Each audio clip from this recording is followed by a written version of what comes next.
नमस्कार साथियों, आप देख रहे हैं दैनिक रन टाइम कुलदीप दहिया के साथ। और आज हम गांव सुराना के अंदर पहुंचे हैं और यहां से सरपंच प्रत्याशित है, वो विजय होके सरपंच बन चुके हैं। ग्रामीणों ने उन्हें आशीर्वाद दे दिया है और वो अपने गांव का विकास कैसे कराएंगे, उनसे कुछ सवाल करेंगे। वो हमारे साथ बने हुए हैं। विश्वास यादव जी, नमस्कार सर। नमस्कार जी, मैं आपका बहुत बहुत धन्यवाद करता हूं, आप यहां पे आए हमारे विचार प्रकट करने के लिए। सरपंच साहब, आप ये बताइएगा, जो आपको आपके ग्रामवासियों ने आशीर्वाद दिया है, आपको सरपंच चुना है, तो आप अपने गांव का विकास किस प्रकार से करवाएंगे? आपने कोई रोड मैप बनाया है या कोई थीम बना रखी है कि मैं क्या क्या वर्क करवाऊंगा? सर, हमारे यहाँ तो ग्राम में जैसे ये है कि भाई जो ग्रांट आएगी उस हिसाब से काम होगा। अपने गांव को साथ लेके ये पूरा काम किया जाएगा, जिस हिसाब से ग्राम समस्त भाई सहयोग करेगा, ग्रामवासी सहयोग करेंगे, उस हिसाब से हम काम करवाएंगे जी। ये आपके सरपंच महोदय का विचार है कि जिस प्रकार से ग्रांटें आएंगी और सभी ग्रामवासी साथ मिलके उस गांव का विकास करेंगे, तो इसी प्रकार से काम भी ऐसे ही होना चाहिए कि सभी संगठित होकर काम करें, तभी गांव का विकास हो सकता है और काम सुंदर बन सकता है। सर, कोई विकास कार्य के बारे में पूछा जाए तो आप किस प्रकार से अपने गांव का विकास करवाएंगे? कुछ है तो नजरिए में बताइएगा। सर, हमारे गांव में पहले से ही बहुत से विकास हुए हैं, लेकिन हम ये चाहेंगे कि हम इस विकास को और गति बढ़ाएं। पहले वाले पंचायतों ने भी बहुत से काम किए हैं, लेकिन हम भी ये करेंगे कि हम उनसे अच्छा करके दिखाएं जी। ये आपके सरपंच महोदय का विचार भी अच्छा है कि जो सरपंच पहले गांव के रह चुके हैं, जो मुखिया रह चुके हैं, उन्होंने काफी प्रयास किया था जी और गांव का विकास भी हुआ। लेकिन ये कह रहे हैं कि अब कुछ उससे और हटके और अच्छा प्रयास करें और गांव को और सुंदर बनाएं जी। तो सर, यहाँ पे जो आपके नौजवान युवा साथी हैं, जो आपके, उनको आप ऐसा क्या तोहफा देंगे, ऐसा क्या उनके लिए करेंगे जिसका उन्हें लाभ हो? सर, एक तो ग्राउंड है जी, उसकी चारों तरफ से मतलब बाउंड्री करवाना, जिम वगैरह, भाई जॉगिंग वगैरह के लिए ग्राउंड तैयार करवाना। मतलब ये है कि उनको जिस हिसाब से लाभ मिलेगा उस हिसाब से कार्य करवाए जाएंगे। बहुत अच्छी बात है। तो नौजवान साथियों के लिए है ये आपके सरपंच महोदय का जवाब कि जो आपका ग्राउंड है उसको अच्छी तरह से बनवाना और जितना भी आपको लाभ मिलेगा वो आपको दिया जाएगा।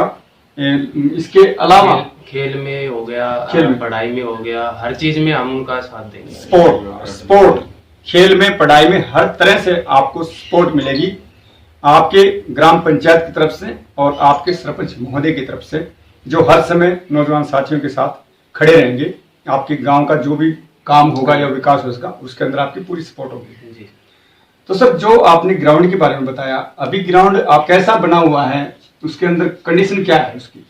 अभी फिलहाल तो नॉर्मल तरीके से ही है, ना कोई बाउंड्री है ना कुछ हो रहा है, मतलब नॉर्मल ग्राउंड जो है उस तरीके से है। हाँ, तो उसको विकास चाहिए। उसको विकास चाहिए, हम उसको डेवलप करेंगे कि वो अच्छे से मतलब बच्चों को प्रयोग में आए। तो सरपंच महोदय, जो आपके गांव के जो बुजुर्ग हैं, जो बुजुर्ग माताएं हैं, इनके लिए आपने ऐसा क्या सोचा है कि उन्हें भी लाभ हो? और इसी के साथ जो जरूरतमंद परिवार हैं, जिन परिवारों को सरकार की स्कीमें चाहिए या ग्राम पंचायत की तरफ से चाहिए, उनके लिए आपने क्या किया? दोनों सवालों के जवाब दीजिए। सर, मैं ये बताऊंगा कि हमारे गांव से बुजुर्ग जो है वो यहाँ से बाहर पेंशन, जो बुढ़ापा पेंशन है, वो बाहर लेने के लिए जाते हैं जी, दूसरे ग्राम में जाते हैं। तो मैं ये करूंगा कि भाई कोशिश करूंगा मैं अपनी कि आगे ऊपर अधिकारियों से बात करके कि यहाँ पे उनको पेंशन दी जाए और जो जरूरतमंद परिवार है उनको जो सुविधाएं मिलती हैं उनको मैं वो सुविधाएं उपलब्ध करवाऊं। जितनी मेरे से कोशिश होगी उनको जो मदद की जाएगी वो करवा पाऊं। जो आपके गांव के बुजुर्ग हैं, माताएं हैं या पिता तुल्य जो भी हैं, उनकी पेंशन की गुहार लगाई जाएगी, अधिकारियों से बात की जाएगी, उन्हें पेंशन आपके गांव में मिले। ये आपके सरपंच महोदय का जवाब है। और जो गरीब परिवार हैं, जरूरतमंद परिवार है, उनके लिए जिस प्रकार से बीपीएल सहायता या इसके अलावा कोई भी सहायता, मकान, जो भी सहायता है वो दिलाने की आपको पूरी कोशिश की जाएगी। और इसी के साथ सर, लास्ट क्वेश्चन, आप अपने ग्रामवासियों को क्या संदेश देना चाहते हैं हमारे चैनल के द्वारा?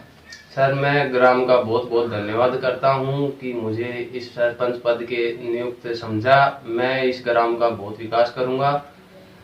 और आखिरी में मैं अभी सभी ग्रामवासियों का बहुत बहुत धन्यवाद करता हूं। धन्यवाद सर। इसी के साथ हमारे साथ कुछ और परिवार के सदस्य या गांव के सदस्य बने हुए हैं, इनसे कुछ सवाल करते हैं। मेरा नाम सर सिद्धार्थ यादव है जी सर। मैं इनका रिश्ते में अंकल लगता हूँ, चाचा लगता हूँ। चाचा लगते हैं जी। अच्छा सर, जो आपने सरपंच चुने हैं आपके परिवार के गांव वालों ने, तो आपको लगता है कि हमारा सरपंच इस गांव का विकास अच्छी तरह से करवाएगा और पूरे गांव को साथ लेके करवाएगा? जी बिल्कुल, हम पूरी तरह से संतुष्ट हैं।